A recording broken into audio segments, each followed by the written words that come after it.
What's up, military millionaires and future military millionaires? Today, I want to talk to you about how to improve your ASVAB score fast and really how I help people and recruits or future recruits or whatever you want to call them double their ASVAB score, right? So I had a lot of people come into my office when I was a recruiter who either didn't have scores they liked or weren't even meeting the minimum standard and was able to get them not only passing, but above a 50, above a 60. In fact, I remember we took one guy from like a 20 on the practice test and the actual ASVAB up to 60 or 70 in qualifying for most jobs in the military and the Marine Corps.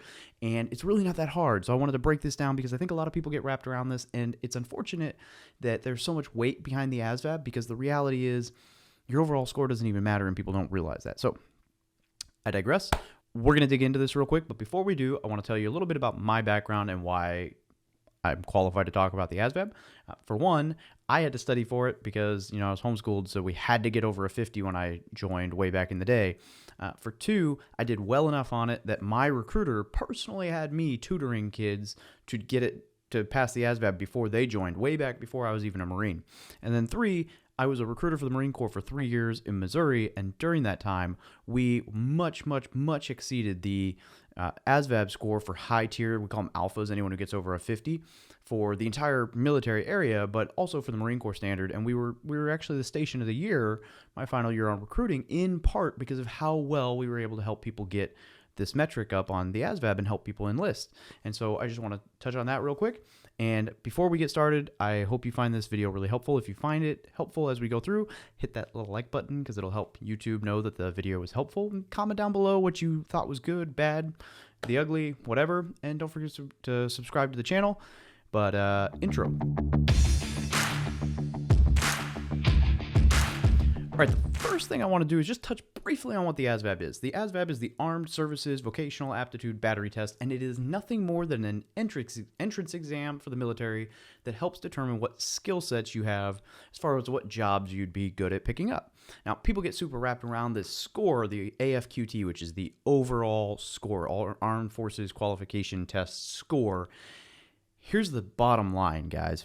You have to have a 31 to join the military. Now, I'm going to poke this jab and people are going to get angry, but there are waivers down to a 23, which is what we call a Cap 4. And I don't know if they still do it, but when I was a recruiter, the Army used to waive down to 23 for the last month or two of the year, so like August, September, October. So if you really struggle with the ASVAB and you're between that 25 to 30 area, maybe go talk to them in August, September, because realistically, they can waive that. There's a lot of jabs amongst the military branches about what they can and cannot accept. The Marine Corps is the only branch that actually has like a set in stone, over 2/3 of the people they enlist must get a 50 or higher, but yet the Air Force recruiters try to get over a 50 for most of their applicants, and it's not in stone on a lot of these other services. But just know that the higher you get on that test, the more likely it is for a recruiter to be able to work with you in some of the branches. But ultimately, you can enlist with a 31 in any service branch. It's just whether the recruiter wants to work with you or not. So a 50 is incredible. Anything above that, you're good, you're golden, whatever. Anything above a 74 means that you're commissioned officer material. So if you want to go that route later, you'll either need to get a 74 or I think it's a 34 on the ACT. A 31 or higher is entrance qualification. Now, what does that overall score mean in terms of your job? Absolutely freaking nothing. That is a percentile test score for math and English, right? So what that means is that if 100 high school students took the ASVAB and you got a 31, then that means 30 people did worse than you and 68 people did better than you. And so you just need to be in the top 2/3 of the U.S. population for math and English. That's all that it cares about. So if you're just trying to get that overall score up, math and English, that's all you need to worry about. That's it. So really, the best way that you can prepare for the ASVAB, if you know that you're thinking about joining the military, is pay attention in your math class and your English class. And I know how miserable that sounds. I failed an English class in high school. I hated it. But that's the easiest way. If you pay attention to those classes and you're above average or even just average in those two grades or two classes, then you'll be good. That's probably it. So, but here we go. We'll dig into this a little bit deeper. So the first thing is you can do a practice test. Now, you can do practice tests online. They may or may not be accurate, but if you're looking at joining the military, go talk to your local recruiter and just have them give you the EAST. So for us, the Marine Corps is called the EAST, the entrance, I don't even remember what it's called. entrance study test. I don't, whatever. It's a practice test in the office. And other services, they all have it too. So you can go in, you can take our practice test. It'll give you an idea of the overall score. It will not break down like what jobs you might qualify for, because it doesn't do that part of the test. It just does an example of the math and English portion for that overall score. But go give that a feel, see how it goes. If you got a 50, great. Maybe you study a little bit. If you got a 20, you're going to need to study. And that's okay. Nothing wrong with that. I mean, we help plenty of people get up there. But go take a practice test, and then if you do well, you can take the ASVAB. Now, you can take the ASVAB in your high school. A lot of high schools offer this. Or you can take the ASVAB at a local place, or you can take the ASVAB at MEPS, which is what I did, like at the Military Entrance Processing Station, when you get ready to do your physical. So, like, I went and did my ASVAB at the MEPS, and then I went back up and did my physical and enlistment, but you can do it all at once. The only reason I didn't is because my parents wouldn't sign for me to join before I was 18, but I wanted to take the test anyway. So I took the test, and then once I turned 18, I went and signed my own papers. But go take the test, see where you're at. If you get a good score, like, just leave it alone. So here's the thing. It takes your most recent score. It's not like the ACT where it can average out. It takes your most recent score. And so you're going to want to make sure that if you take it, if you get a decent score, just keep it, right? Just keep it. There's no reason to do it again. Now, that overall score has absolutely nothing to do with what jobs you qualify for. For example, I have seen a guy get a 40 as an overall score and be qualified for every single job in the Marine Corps. I've seen people get 60s or 70s and not be qualified for every job in the Marine Corps. And aside from all the testing stuff, there's also things like you could have a depth perception issue or be colorblind that could prohibit you from some jobs. So the ASVAB is really not the end-all be-all of jobs, but that overall score just gets you qualified. That's the percentile piece. It's not a pass-fail. It's the percentile piece. But then in that, it's going to have stuff that talks about mechanical, electrical, clerical, and your GT, like your general technical. And those are going to be the skills. Now, other branches interpret it differently, but those are the main four that will determine what job field you'd be best suited for. So if you do really well on the mechanical side, but terrible on the clerical side, and you want to be admin, maybe that doesn't work out so well. But unless you really need, so the GT is the most important. If you have a really high GT score, you can probably do any job that you want. I have a very high GT score. Actually, all of my line scores, those 4 scores, are very high. I didn't really run into too many people who tested higher than I did on those, and yet my overall ASVAB score is barely above average, if above average. I mean, it's not that great. I think it's 80. I don't know. And so, the overall score is just to get you in the game, and then those are what matter. And those are what helps you pick your job. So really all you need to do is you don't really need to worry about studying for those, because it's going to it tests what your aptitude is to learn it. So if you don't know anything about mechanics, but you understand the concept, it'll pull that out and determine that you might be a better fit for a mechanical job. But if you do very well in the electrical piece, it might tell you that the electrical piece is where you should spend your time. And so it's designed to help figure out what's the best job fields for you, and then you can determine what you want to be, right? So this will weed out if you really shouldn't be doing a job, but you want to, maybe it's just not the best fit.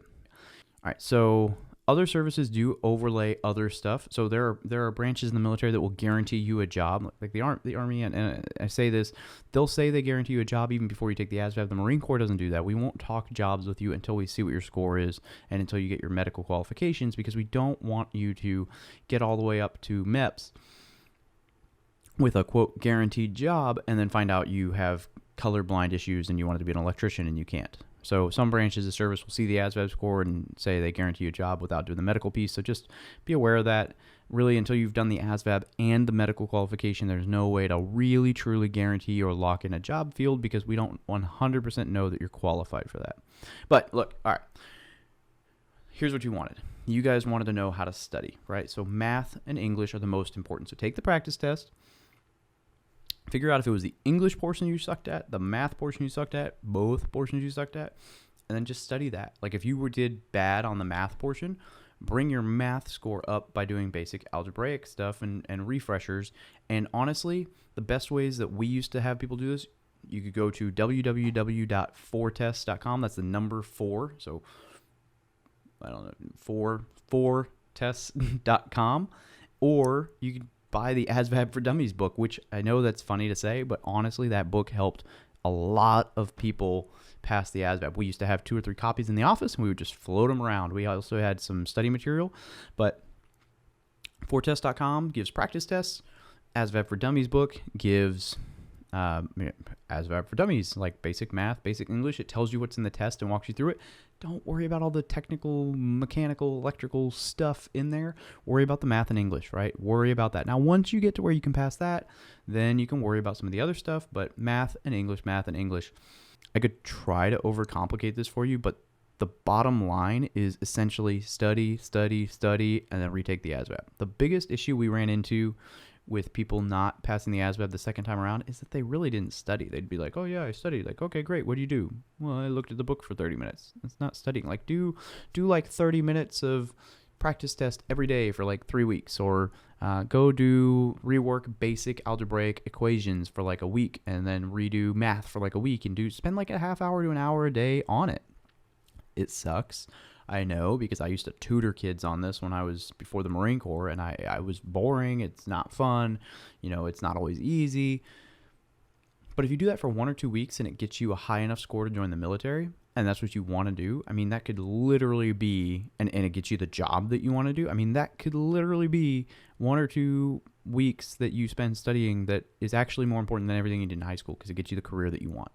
And I mean, yeah, it sucks, but in life, you got to be able to reach down deep and figure out what you want to do in life, and then do what needs to be done in order to make sure that you can actually do that, right? Like, if you want to be in the Marine Corps, but you never run and you can't pass the fitness test to get in the Marine Corps, then you got to go run. It's not fun when you first start, but it gets easier. If you want to join the Marine Corps, but you can't pass the ASVAB, you need to go study. We won't take you. Aside from all the jokes about the Marine Corps being dumb, like I said, we have the highest written standard for people who get over a 50 for enlistment, and honestly, we're not the branch of service that takes people who need a waiver to get in. At least not anymore. I mean, there was probably a point in time, but hasn't been for a decade. So look, if you want to join the military, you need to do a little bit of work to get in. And it's that discipline piece that you want for joining the military anyway. But look, take fortest.com. ASVAB for Dummies book, study, math, English. Find a buddy, find a tutor, find someone who wants to join with you who's smart. Maybe you're super strong and they're not in shape, and they're really smart and you're struggling. So you say, hey, I'll take you and work out, and you help me tutor this, whatever. If you go to your local recruiter office, take the practice test, and you talk to them, I guarantee they're going to have some material for you. I guarantee that they're going to have some smart poolees or applicants there that are willing to help tutor you, and they're going to help you out. So that's really it, guys. Like, the ASVAB, don't get super wrapped around it, because you can always retake it again later, or you can take your score and roll with it. And I've never had to take it again. I did perfectly fine. Couldn't care less. Didn't even know what my ASVAB score was till I became a recruiter. Couldn't remember, and ultimately it just was not important to me in my career. And I know that I did well enough to do a lot of jobs, but whatever. Luckily you don't have to get a 50 anymore. If you were homeschooled, you still need to just get the 31 or whatever. So there's that, but most homeschoolers do well. But just get out there, study a little bit, and whatever. I hope you got something out of this. It's just a simple breakdown of how to pass. It's not the easiest thing, depending on where you're at. It's a percentile test. So if you're not good at those subjects, it's not going to be easy.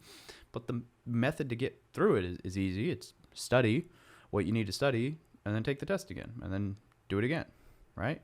And so hope you got something out of this. Smash that like button if you did. Subscribe to the channel for more information. Comment down below what other questions you got, and I'll be happy to answer them for you. And have a great day.